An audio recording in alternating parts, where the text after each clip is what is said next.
What it do? We hit back at again with another episode behind the clips, and we're here with multi-talented artist Riley Krantz. Thank you.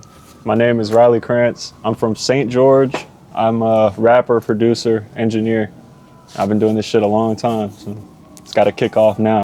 Man, of many talents, honestly. I think I met him around like 2020 when my cousin wanted to be a rapper for that short time when you was in that crib in the attic. Yeah. If you remember. Yeah. So like I know it was the producer days, but how you feeling, man? Like I'm feeling good, bro. I've been doing this shit full time now for about not a year yet. Like since May. Since May I started doing it again full time. So yeah, I'm just locking in on this album, this project, this tape, whatever you want to call it. 8 songs, bangers, nothing but fire, bro. Yeah, then check that shit out. Yeah. Then in terms of like I know you said like that time you've been doing it full time, but like overall, like your time in music as a whole, like even as like as a hobby before you took it serious, like how long have you been in the music space? 2014. I started in my bedroom in June of 2014. I was checking out MTV back when that was a thing, and the music videos would come on and shit, and they played Biggie, Juicy, and yeah, that shit just made me want to be a rapper. I don't know what it is, but you know, I'm here now, so shit. Thank you, Biggie. Rest in peace. For sure. Sure. Shout out Big. So let's just kind of take them back to kind of get them. I really want the audience kind of understand like maybe really the inspiration and what kind of led you to the artist you are now. 'Cause like I said, you do a lot, but everything starts with like a seed. So for example, like okay, like pretty much like I know you said you was inspired by Biggie, but as you grew up around like a lot of musical influences, or how it was like pretty much your inspiration around music. Bro, when I first started doing this shit, nobody out here was rapping. So let's just get that clear. Nobody out here was rapping when I started rapping, bro. I was like an outcast. People, I guess, didn't see chasing your dreams as like a viable option. So, And this is around like what year? 2014-ish. Like coming up through high school. I think when I started high school is when I started rapping, and then I just kind of grew throughout high school. But they was always hating, bro. Like it was always like a new thing for there to be like a rapper in school. So shit. Now everybody's rapping, so I guess if I would have went to school now, it would have been a different outcome. But yeah, it is what it is. I feel like personally, and I can kind of without saying too much, cause like I mean, not saying. Well, hold on, but I feel like personally, like coming from where we come from, like the real small little areas, is like sometimes change is kind of like it's not like it's frowned upon, but anything that's not like common is like people are fearful. So now as it's common, people are embracing it more. But the fact that you was able to kind of work and still keep being persistent and consistent during that time, that just shows, how dedicated you are to it. So I commend you on that. I appreciate that. So boom, so pretty much so like, as you went trickling through high school, like, becoming an artist, like, producing, writing, like, what was your process then? Or like pretty much like, what kind of has changed from like then to now? Just practice makes perfect. So I mean, like I've practiced this shit, like the beats, the rapping itself. To practice, I used to throw on like Drake beats and rap Drake's verse word for word, how it would be on there, and that's just kind of how I got like the cadence down of like how to actually stay on beat and all that shit. But in terms of beats, I just started out because I wanted to make beats for myself. So I just kind of grew it from there, and I started doing that around the same time I started rapping too.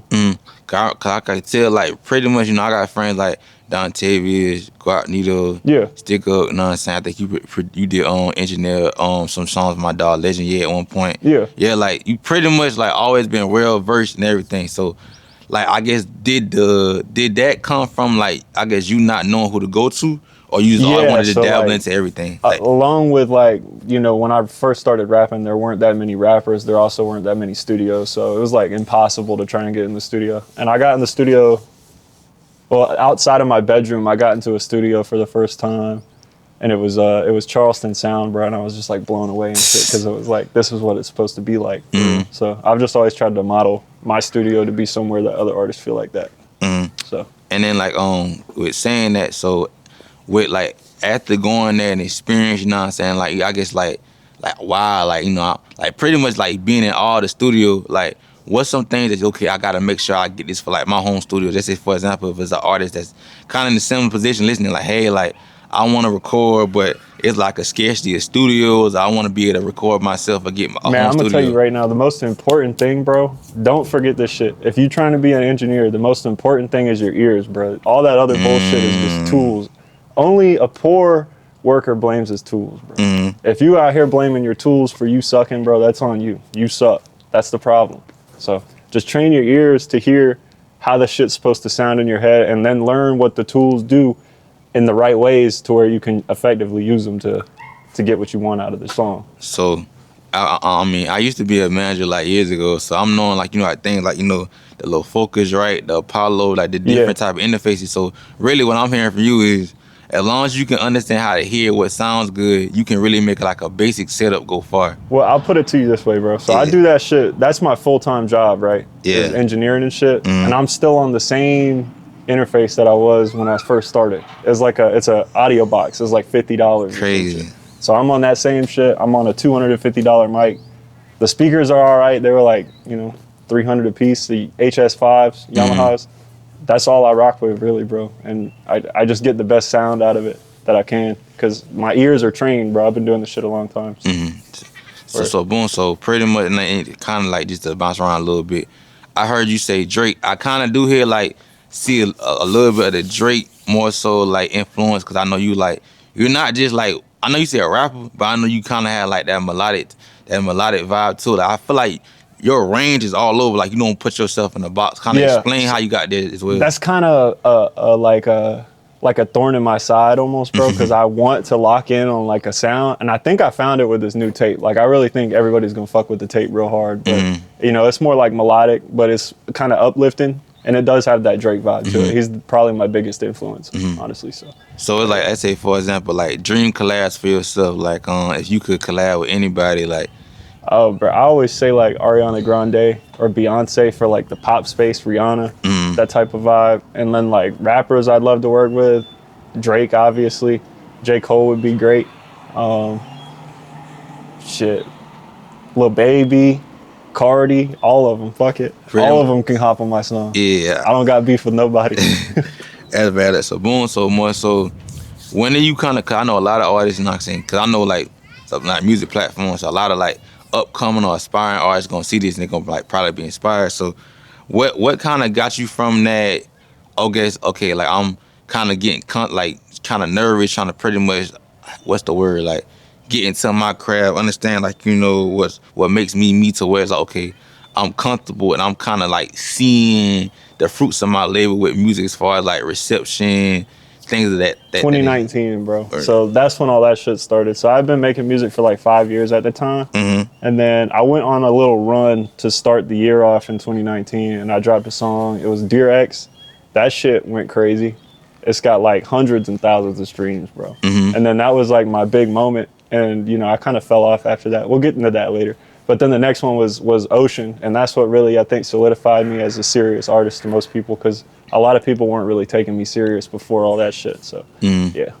Yeah, cause I feel like a lot of times, and more so as a creator, me being a creator myself, is like people see it like a little hobby or a little pastime, but then once they see you actually doubling down, and the sense that comes from it is like, okay, we take you serious. But I feel like from a support aspect, it's like, by that time, I'm kind of mentally already in like a different aspect. Like, you appreciate the love, but it's like, I wish you could have kind of supported beforehand. How you feel about that? Like, it's support, or like how you kind of see support is support, bro. And I don't need anybody's support because I'm confident in my own self. But support goes a long way, obviously. But like, I've grown up with like a great family that supports me, and my girl supports me.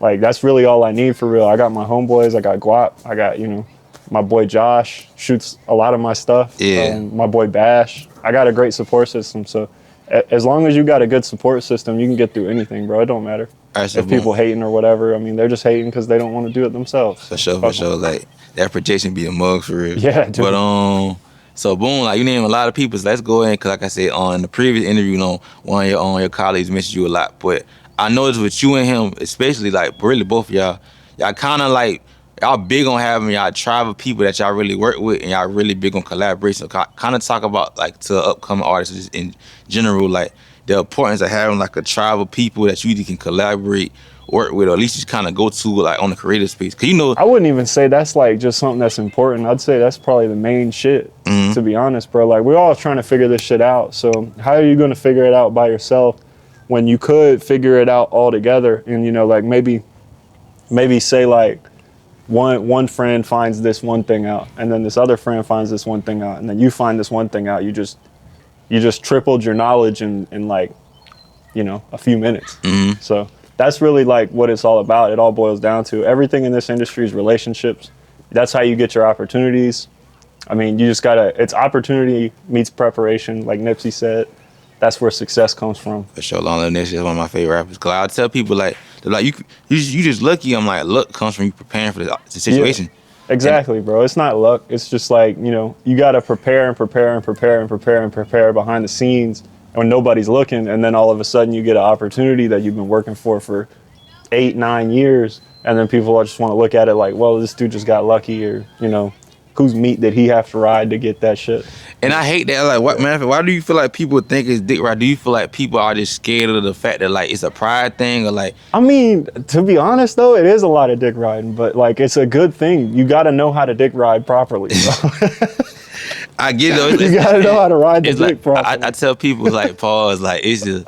It's yeah, like, that's a big pause moment, bro. Yeah, but like, you just got to know how to politic in this shit, because it is politics, bro. And nobody's got your best interests at heart, and that's just the truth, bro. Like, you know, I probably got friends that I consider friends that I wouldn't trust with my personal life, but I trust in this bitch because they've been here from the beginning. You know what I'm saying? So, it's like people got a different, like, I mean, and I know this was as far as like more so business period, like you gotta be a shark. So if you do find somebody that's genuine, that's real, you gotta cherish that shit. But you, like you said, like you gotta kind of know how to separate the relationships, because everybody got their own different role they play. Yeah, facts, bro. So I'm not saying to like use people and shit. That'd be wrong. But like just like leverage each other, bro. That's what the shit's for. That's what relationships are for. It's for leverage at the end of the day. So like you might know somebody that can get you an opportunity to shoot with, you know, like the baby or some shit, right? And you only got that because you knew that guy, but you also worked for it and worked for the relationship that you have with him to where he would trust you when that opportunity comes around. You see what I'm saying? So it's just leveraging shit, bro. That's all. That's more so a gym. So like I'm just kind of elaborate on two people you said. So I go out, you know what I'm saying? Me and him came through school. He know my like little league and everything. So more so like you, and I know his homeboy Stick-Up. No, they like two peas in the pod, but like I noticed like all three of y'all pretty much on like a collaborating and like engineering type of space. Like y'all, I see you guys are together a lot. Kind of elaborate on like how that relationship came about, and like I guess, you know, pretty much, you know, what those guys mean to you in a sense. Yeah, they came to me about 2019, and they was recording with me and all, and we just grew like a real bond and relationship. Like obviously that doesn't happen with everybody, but like there's a lot of people that I record for and shit that I got good relationships with. Shout out Hef, shout out Guap. Shout out. Hell is my dog. That's probably gonna be one of the next interviews. Shout out them all, bro. Shout out pretty much everybody I'm recording right now. I got a pretty good relationship with. So, shit. Yeah, that's pretty much how that comes about. Like, you just spend so much time in there talking about some real shit. Like, you know, the music is like a real therapeutic thing already. And then I'm the engineer, so I think of myself like a therapist in a studio session, because I'm helping them get their message across. You know what I'm saying? So. And I tell people like music is like a form of release, because I know a lot of people, like, especially like this in general, men, like, we kind of sometimes tend to bottle things up. So from a mental health aspect, like, someone's coming in probably to record a song, whole time, you know, a typical engineer might think, okay, like, it's just like a simple session to get my money. But I feel like you really being able to connect with the people that you pretty much do business with, that intention, you know, on, how can I say it, over time becomes your brothers. Is like you kind of, I'm not saying you're doing more for them than you're doing for you, because the whole time it could be there for you as well. But I feel like it's a beautiful thing for like someone to be able to come in for one thing, and then you can really like kind of soothe them and help them. Like, yeah, when I believe in somebody, bro, I just dive in on that shit. Yeah. Bro. So like I believe in Guap and Stick and pretty much everybody I'm recording. Like I said, I believe in all of them. So I try to help them out and shit. And I started doing videos, you doing videos. Like, I feel like there's a good community growing around here that's revolved around the music. Yeah, I was telling somebody I know, they was like, man, like, well, you know, yeah, you know, you see other people doing videos too. I'm like, this is how I feel about it, right? Especially in places like Atlanta, New York, LA, Miami. Like, no, Miami now it's like, these music hubs is like all these places where media is like pretty much growing, you need multiple people that's well versed in different things. At the same time, you might have a shoot, you might need behind the scenes, you might need pictures, like you might need B cam, B roll. You know what I'm saying? Like obviously, like doing one video, getting different scenes by yourself might take maybe like an hour and a half, 2 hours, depending how it is. But if you got multiple people getting different angles, an hour shoot can get cut down to maybe like 30 minutes. And then the other 30 minutes you could be chopping up. So I feel like more so nothing's wrong with having a lot of people that's well versed in the same industry, in the same area. But as you know, and I gotta bring this up, I bring this up every on artist I interview. Like with South Carolina, I just feel like the state kind of lacks that teamwork gene. I feel like shit, 'cause I feel like we got so much talent, but the reason why we can never break through the pinnacle, through like not pinnacle, but through the ceiling, because I feel like we gotta work on collaborating. How you feel about that? I feel like there's definitely some people that are in positions to where they can help people out, like around here and shit, and they don't use it. So, I mean, I don't know how to explain this. So, like, I can't knock a man for getting to where he's at. Right. But at the same time, it's like you see that your community's struggling with knowledge. We don't have nobody to give us knowledge. We don't got nobody. Like, I figured all this shit out by myself. Right. And I wouldn't lie about that. I'd shout out anybody that helped me out, but pretty much all of this shit I learned from myself. YouTube University. Yeah, like YouTube University and all that. So like, or like my manager, shout out my manager. He gives me a lot of game. Like I'm fortunate to have him, but I pass that down to everybody that I fuck with around here because there's people. I don't want to start no shit, but like there's people that don't help when people are in need of help. That when they can help, and that shit really bugs me because like they'll be the same ones talking about, well, we won't work together, and then Carolina's not gonna do nothing. I just feel like when people get into positions of like influence around here, they use that shit and then like gatekeep it because they want to be the only one to. They want to be the one, you know what I mean? Like fuck all that, bro. Like when one goes, all of us go.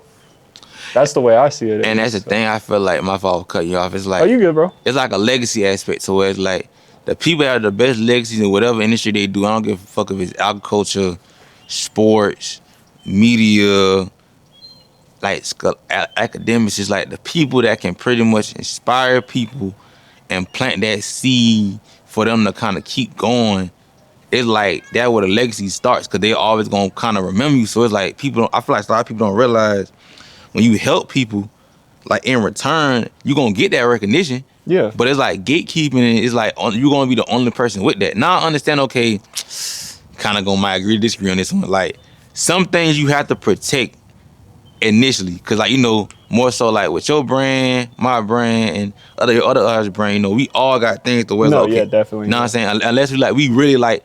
We all line on the same vision because sometimes people will take your vision and run off with it. I'd have been on that side. Nah, yeah, fuck all that. Like I'm selective about what I tell people, but what I tell people is definitely important shit that they should know. Because like if we lived in Atlanta, they'd know that already. You know what I'm saying? Mm-hmm. And I think that's the difference. Is like it's like an education barrier with this like music industry shit, where it's like in Atlanta you got a guy on every corner that knows all of this shit that I'm talking about right now. But you see, like here, nobody knows that shit, bro. Everybody, this is one of those towns and areas where it's like, I don't know how else to say it. It's like a retirement town. So like people come here, people usually will go to school, they'll go to college, they graduate college, get a job, have a family, and that's it. All the dreams and shit went out the window way the fuck a long time ago. So that's the type of just culture that's in South Carolina. And I'm trying to kind of break that mold because I know for a fact there's like 10 or 15 kids right now at my old high school that want to do what I was doing. And they're too damn scared to do it because everybody's telling them it's not realistic and shit. So boom. And that's what I do this for, bro. So like at the end of the day, I'm successful as long as I inspire anybody, bro. I don't give a fuck about numbers or none of that shit. See, boom, because I ain't gonna lie, I was ready to get into like more so to the music. But it's like at the same time, I kind of like you're like you act like the way you like respond to the questions give me like all the reason behind me. So it's like my passion for the music is there, but like I really wanted to inspire other people, and I feel like the ultimate act of any as a creator should be to inspire, not to become to be notable. And I feel like that's the disconnect with this. Exactly, bro. Like I definitely want to be recognized for my work. Like I'm not saying that I don't want to I don't want to be like big and fucking rich and shit. Like that is the goal, but at the end of the day, the core of the goal never changes. So I'm never miserable doing this shit. I haven't given up because that's always been the goal. Right. Is to just inspire one at a time. So it's like, you know, fuck all, everything else is just noise, bro, to Yeah. me. Like I got one thing on my mind, that's to inspire the next person until the shit's as big as it's gonna get. Yeah. You see what I'm saying? So like, there is no end timeline. There is no made it moment. There is no like stopping this shit, bro. Like until I'm ready to hang it up. I See. feel like I've done enough and I'm ready to hang it up. You giving J. Cole vibes right now. I don't know if you rock with J. Cole, but I fuck with J. Cole, yeah. you remember Born Center? Yeah. That album? Remember Chaney Day? Of course, bro. That song, and it's like on Chaney Day. For y'all don't know, y'all ain't listen to it. That's like one of my. People love 2014 Forest Hill Drive, but that's like my favorite album. Like, hold on, like I'll show you. Like, got the tat now. Damn. So yeah, so it's like that album saved my life. But it's like on that song for people that don't know, he's pretty much talking about like how like he's pretty much addicted. Like he pretty much did everything to get a chain, and then in the song you pretty much hear how the chain is pretty much like how it affected him to where it's like damn, like I gave up everything for this chain. I faked it for the chain. Now I got the chain. It's like damn, and it's like you know a lot of people they can't break that cycle. So even now to where it's like okay like. A lot of rappers they might chase the image, but like I said with you, like well, one thing I already kind of got it from you because your artist you always gave outside the box, but more so true to yourself. So where it's like it was relatable to the person, like damn, I can relate with him, but he doesn't sound like everybody around here. But it's like to the point a lot of people, I feel like they trying to be so inclined to pop, they kind of get away from that individuality aspect. But I feel like you got that because I feel like there's no monetary, like you said, there's no. Your ceiling is based on like the impact you have, not like the numbers or the accolades. Right, exactly. And I feel like it's gonna take you far as an artist. Exactly, bro. So like, what you're saying, just to piggyback off that shit, is like, definitely like a lot of people fall into chasing an image and chasing clout, and y'all don't even realize like these people don't even make money like that, bro. Like, there's no. So like, let me just give you this as an example, right? So you sign a deal for 500 grand, right? I got 500 grand, boom. They just give it to you right there. That is not in any way, shape, or form your money at all. Mm-hmm. So like, it's yours to spend however you want, but the label is gonna need that back. That's a loan. So like, if you're just chasing an image, you just gonna walk right into a deal like that, and then boom, 3 years later, you online bitching about, you know, oh, they fucked me out of this shit, and you didn't even read the contract. I mean, that's on you, bro. I can't sympathize with shit like that, bro. You was chasing, and I also don't blame people with that either. It's like, you know, you work so hard at some shit, and then you finally get some validation, like a big ass contract. You just gonna take that bitch, bro. Like 9 times out of 10, you just gonna take it. So like, you gotta have the wherewithal to stand on your own 2 feet, and this is why branding's so important, and like sticking to a brand like identity is like, you know, if you're all about the same shit at all times, nothing can ever stop you. So it's like you gotta, not even a $500,000 contract, you gonna be able to know in your head and in your heart that shit is not what you need it to be. Mm-hmm. So that's just the way I try to live my day-to-day life, is by staying true to like my beliefs and values and shit as much as I can. See, boom, like, and I ain't gonna lie. Hold up, quick cut. That was funny. Cause I thought of somebody. I thought of one person in particular when you said that shit. That was funny. But back to the interview. Oh, you good? But yeah, like that was very much like true. Cause I feel like okay, in terms of like and it's like it's different times, but everybody goes with it. I want to get signed. I want to get signed. I want to get signed. But you break down the logistics of getting signed. It's like okay, like pretty much, and you can kind of correct me if I'm wrong. How I see it, I'm a label. I see you getting these projected amount of streams. With the machine I got, I can push you to get to a certain point. But how usually most deals work, unless you got a leverage, which most artists don't. You can start looking at the camera. It's not to the point to where they'll look at what you can do. They'll put money into the system, give you a projecting amount, how much they can give you right now, what they think is worth, but it's really not what it's worth. It's really 10x that. They'll make money off what they making off your music, but they'll use the money they give you to promote your image, likeness, everything. So while they pretty much capitalize on your catalog, you might get your masters, you might get your publisher, depending on your deal structure. But at the same time, they pretty much building you up as an artist so that you can make money off touring, show, you know, getting that immediate fast money, but they pretty much recouping on the streams and everything else. Yeah. But what a lot of people don't realize is you get into one of these deals and you don't kind of go along that, I don't want to say fairy tale, but that plan they tell you, you get in the red, then you get dropped. Like, there's a lot of other stuff. Yeah, So, like, I and tell if you people, get like, dropped, you still owe that money too, bro. So it's like, you know, like I said, they gave you 500 grand, but it's a loan. So like they usually would take that shit back from your streaming. They would recoup it through it that way. And then when that's paid off, then you start making money from it. So if they drop you, you still owe that money, bro. That's why you really want to get your ducks in a row before you sign some shit like that. Because if you don't, I mean, you could be like in a world of hurt for a long ass time. It's like having bad credit, bro. Like you don't want to have bad credit. You ain't never gonna be able to get a house or a car or none of that shit, bro. You're just gonna be living off 500 grand forever. You know so what I boom, mean? so would you ever sign, or would it have to be like you know? I'm signed right now, but that's just because my label is ran by my manager. Like he's the kind of like the boss man and shit. So I signed with him like 2 years ago, and Congrats. it was a good deal and shit. So I mean, I'm chilling. Yeah, I know he helps me out a lot. He's got connections that I can't get by myself. Hey, that's so hard. it made sense for me to sign. And if anybody's asking, no, I did not take any money. I just signed off the strength, bro. So it's like independent versus sign, like real quick. Like, I'm still pretty much independent. Like it's like an independent label. It's not like, Def Jam or some shit like that. This is like a ground zero. We're building this shit up type of deal. So, G the mob. that's hard. That's hard. So, Yes, sir. damn, it's been deep. On God, it's been deep. It's been deep. I'm trying to think.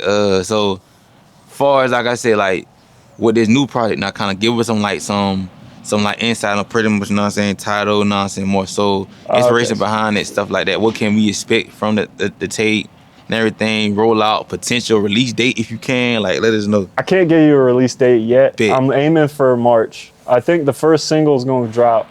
Well, the first and only single is going to drop probably in February. Bet. And so basically like the direction of the tape is more so, it's called Motion Sick. And it is like every song is pretty melodic in a way. It's like kind of a new sound, kind of undergroundish, like, like Lucky type of vibe. Yeah, I know Lucky. I fuck with but Lucky like heavy. it's like, it's melodic. I'm flowing. You're gonna hear like kind of a whole new flow from me, and that shit is gas. I'm trying to tell y'all, bro. That shit's different. Yeah, so like I'm trying to think. So boom, if someone like this their first time listening to Riley, right? What's like a playlist, an album, or a list of songs they need to listen to, like pretty much for them to kind of understand you as an artist, or even just to get hooked to you as an artist? So I think my best song out currently is For a Moment. Y'all can find that shit anywhere. It's got a music video. Me and Bash shot that in Atlanta. That shit, it's all fire, bro. I think that might be one of those songs where it's like I pop off now, and then like 2 months later, 3 months later, that song kind of reaches back in, and like people find it, and it goes crazy. That's definitely my best song. And then as far as favorite songs that you ever engineer or produce. Now, if you need a list, you can do a list, because I know like you don't want to be like step on toes, but like. So I can just name like a few that I listen to a lot. Boom. A lot of Big Noon shit is constantly in my rotation. My fault. Hold that thought. What? With him, right? I feel like him as an artist, his versatility is there, but I feel like he just need more eyes on his shit, man. If he can get the eyes, he can definitely make it work. Shout out Big Noon too. You watch. Shout out to Big Noon, bro. So like I think we've talked kind of about like I've kind of given him a little game plan and shit with the content. Like I'd like to see him get more content out there for sure, because I feel like if he just puts the time into getting the right eyes on it, bro, it's definitely gonna go. Because that, like I said, that shit is in my constant rotation. He's top 5, top 3 artists that I record, bro. I'll stand on that hill, bro. Other ones like Guapnito, a lot of the shit. Me and him went to the A to start off December, and we recorded some shit for a new tape up there with him. Well, legit. Legit. Something new. So this is gonna be some new shit. Yeah, I don't know if he talked to you about this shit, but like, bro, the shit we recorded up there is insane. Yeah, he was saying with y'all recording process, like he was saying like with you, like you'll see it, like he like to record with you because like y'all can come into a session, no beat, no lyrics, you cook a beat up. Yeah, It's that's like how the it is, vibe bro. is like electric. For real, that's how it is. And we finish songs in like an hour. He's actually on my tape. He's on a song called Office on there. Boom, And say less. as far as the other feature, I got another feature on there with Callie from Atlanta. He's got a big song out right now called Business. And so that's how I found him and built that relationship and shit. But back to what was you saying a minute ago? I was like, your top favorite song you Okay, recorded. yeah. So like all of the shit me and Guap did in Atlanta is right in there. That's got like 1,000 plays in my files probably. Hef, my favorite song from Hef to this day is All Red Freestyle. We recorded that shit in like 2020. Damn, bro, it's a lot that I've done a lot of work, bro. I've been doing that engineering shit for a minute, bro. So there's a lot. I know Stick Up's got a song. I forget what it's called at the moment. I produced it though. It's off of is it Trina's Son tape? I think the song is called Trina's Son, bro. The beat I made for that shit is nuts. I think I was I on that one?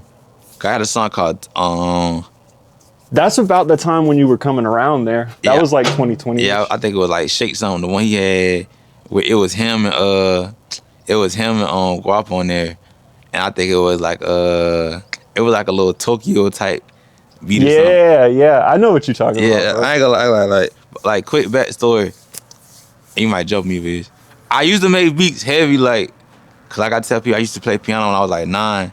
Then when I went to Clemson, one of my literally my first weekend at school, one of my people taught me FL, so I was like charging like 100 for a beat. Yeah. But I was really so big on placements and I kind of was kind of getting discouraged, so I stopped. But then Stick Up and like I said, Guap and like a lot of other people was rapping on my shit, so I'm like, damn, I didn't realize people liked it, and then I got let's use some shit afterwards. I think it was recently, sometimes if I get the urge, I'll record some shit. So I did like a snooze flip, send it to the Stick Up. Guap called me, motherfucker, why you ain't send me the beats? I'm like, bro, it used to be on some pastime shit. So I tell people I'm from a creative aspect. I do if I got the vibe or the mood for it, but I'm really into fashion, branding, and visuals right now. But it's I tell people I'm like a Pharrell type vibe, where it's I'm well versed. That's why I kind of can relate and I kind of appreciate how you approach the art, because I understand sometimes you might get burnt out or overly tired in one aspect, or you don't want to. So sometimes you bouncing from artist to engineer to producer can give you the inspiration and the fuel to jump into other things. Yeah, facts, bro. But as far as there's one other song I wanted to shout out, bro. It's God Flow by Legend Ye, bro. That shit's hard as fuck. You did that one? Yeah, I did. Oh, Yeah, that one was hard. oh, that's hard. Matter of fact, that one. And then one of my favorite songs you engineered by him, Met to the Chuck. Yeah, I love we that did shit. that one the same I love night. that shit. I ain't We lying. did that shit the same night. I love that bro. shit, Shout out bro. to Legend Ye, bro. So Keep going boom. up. So boom, like I said, I feel I'm gonna give you flowers from a person that's really that came from cause I learned this lot of shit from this interview from somebody that really was an outcast, cause that you was kind of saying starting off, people didn't really support you to well.